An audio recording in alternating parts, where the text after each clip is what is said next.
Hi guys, today I want to tell you about my first love. Now I know you're thinking, Kirsten, why are you talking about your first love? You're married, that's weird. My first love died. And if he didn't die, I'm almost positive we would still be together today. My first love was the most amazing guy on the planet besides the man I'm married to now. Not many people have this life experience where they get loved by more than one person and are deeply and truly in love, but I have had that privilege. This was my high school love, and I know a lot of people don't last past high school, but me and Tori had a special bond. I had a real rough home life, and Mr. Tori would always come by after work and make sure that I had a better day. He would stop by in his little red car and sit with me and talk me through all the things that were bothering me.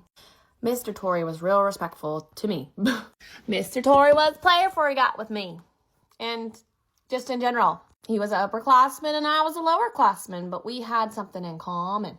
We both took classes at the Hollenstein Center, which is a specialty center you get accepted into if you apply and you want to do high school and a trade school. We both got accepted. Mr. Tori was a mechanic and I was an EMT. What's so special about this program is you get to leave the campus to go to your classes there and you have a shorter high school day. I was really smart. I got accepted. I'm still really smart. But anyways, I went to this program and because we got to leave campus midway through the day, I think it was about 11 a.m., we used to carpool together, me and Mr. Tori. And he would drive us in his little red car. Mr. Tori liked to drive fast. He liked to street race. I don't like to drive fast. I don't like to street race. We had to have many come to Jesuses about this situation. I'd be gripping the seat and he'd be like, hold on, baby. And I'd be like, I'm going to exit if you don't quit. We're not going to ride together no more, Mr. Tori, if you're going to drive like that. So then I started driving us in my truck because he was a speed racer. Anyways, most of the time I wouldn't give Mr. Tori the time of day. I wasn't one to be tied down in high school, but he wore me down by my upperclassman years when he was out the school. And after he had graduated the Hollenstein Center, I was still going, so he knew where to find me at what time. Mr. Tori would come give me kisses in between class outside of the school grounds at the Hollenstein Center because he still worked as an employee there in the mechanics program. I did like Mr. Tori's kisses. They were real sweet and nice and gentle and loving. What was this man like? Well, he was straight out of book talk, pretty much. Tall, dark, and handsome. He had dark, jet black natural hair and green eyes. Kind of like what I got going on right here, but a boy version. He was my first love. The first person that I was like, yes, I want you for the rest of my life. And we had the silliest, funnest times together. And I loved that I was dating a college boy. And it made me feel so special when he would show up at my high school events. I didn't often have people in the bleachers for me for my tennis tournaments, but Mr. Tori always came to my tennis tournaments. And it made me feel real loved. Our relationship got very serious and we started living kind of like a little married couple, Mr. Tori and I. But not really, just kind of. Every day after school we spent together and every day after he got off work. We had set date nights. I remember the last date we went on. It was a beautiful day and I drove. He laughed at me because my Honda Ridgeline needed an oil change and I said, I don't know how to do that. And he said, it's okay, baby. Right after I get my haircut, we'll go get the stuff and I'll change it for you. I remember going to get that haircut with Mr. Tori. We sat down at Fantastic Sam's and he said, baby, you pick my haircut. And I said, I always loved picking his haircuts. And he was getting his head massaged in the bowl and leaning his head back and groaning. And I was like, oh, does that feel good? Because I had only ever heard those noises when we make them. And we both laughed and side-eyed each other. And then right after that, I remember it being the golden hour and walking out and seeing his brand new haircut in the golden hour of the day. So anyways, it was the golden hour of the day. We're holding hands. We're walking out of Fantastic Sam's. And I just remember looking at him and thinking, I am so in love with you. I loved the way his hair swooped and how thick it was, and he had the cutest little nose, and his lips were so big and pouty all the time. Even when he was angry, he was so incredibly attractive. I might have tried to make him angry on more than one occasion, I don't know. But we went into Walmart and we picked the stuff for the oil change, and I just sat there like looking at him like, I know we're just picking out stuff for you to change my oil right now, but this sure does mean an awful lot to me, sir. And we took it home. I remember him driving us, and I remember just the windows down and a breeze through both of our hair, and just feeling like life doesn't get any better than this right here.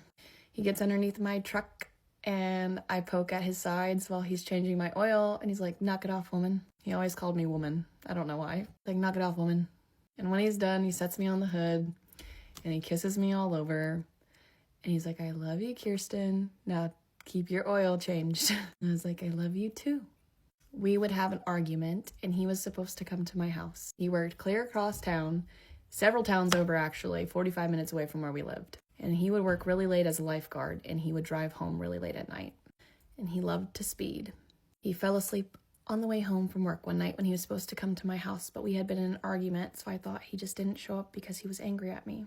I would get a call 2 days later that he was on life support and it was time for me to come say goodbye. This week was the same week I had bought his haircut. And when I got there, I was shocked at how good his hair still looked, even though he was brain dead.